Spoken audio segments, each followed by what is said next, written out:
Hi అండి, welcome back to అశ్విక vlogs. వీడియోలో నేను బీట్రూట్ తో టేస్టీగా ఈజీగా ఎలా కర్రీ చేసుకోవాలో చూపిస్తాను ఫ్రెండ్స్. బీట్రూట్ అంటే చాలా మందికి నచ్చదు. ఇది బాడీలోని బ్లడ్ లెవెల్స్ ని తొందరగా ఇంక్రీజ్ చేస్తుందండి.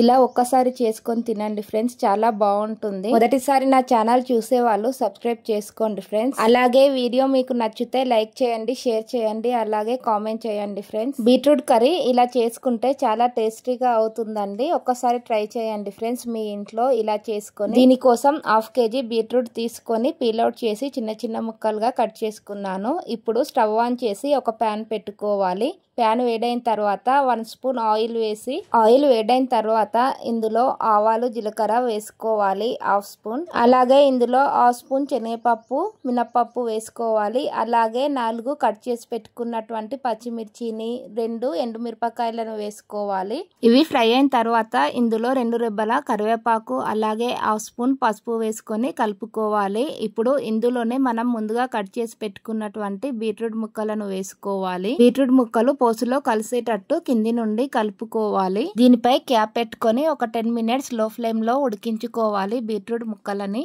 బీట్రూట్ కర్రీలో నానబెట్టుకున్నటువంటి పెసరపప్పు వేసుకొని వండుకుంటే చాలా టేస్టీగా ఉంటుంది, అలాగే హెల్దీ కూడా అండి. నానబెట్టుకున్న పెసరపప్పు వేయడం వల్ల కర్రీ చాలా టేస్టీగా అవుతుందండి. ఒక్కసారి మీరు ఇలా ట్రై చేసి చూడండి ఫ్రెండ్స్. నానబెట్టినటువంటి పెసరపప్పుని బీట్రూట్ కర్రీలో వేసుకొని ఒక 5 మినిట్స్ కలుపుకోవాలి. ఇప్పుడు ఇందులో 1 గ్లాస్ వాటర్ వేసి లో ఫ్లేమ్ లో క్యాప్ పెట్టి ఉడికించుకోవాలండి. 5 మినిట్స్ తర్వాత ఇందులో 1 స్పూన్ కారం వేసుకోవాలి. అలాగే రుచికి సరిపడా సాల్ట్ వేసుకోవాలి.